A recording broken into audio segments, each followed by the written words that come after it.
কেউ বা হাসছে আর কেউ বা কাঁদছে। পাহাড়ি ঢলের কারণে নদী আজ অনেক উত্তাল, আর অনেক দূর দূরান্ত থেকে আসছেন এই পাহাড়ি ঢল দেখার জন্য। আর কেউ বাসায় বসে কাঁদছেন অসহায়ের মতো।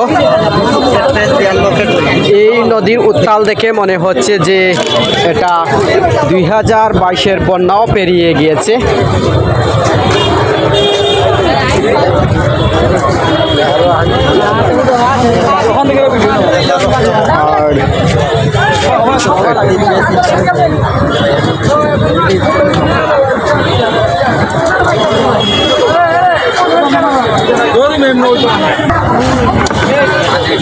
আর অনেকে আনন্দের সাথে নদীর যে উত্তালগুলা দেখতেছেন। আর আপনাদের কাছে একটা ছোট্ট একটি রিকোয়েস্ট থাকবে,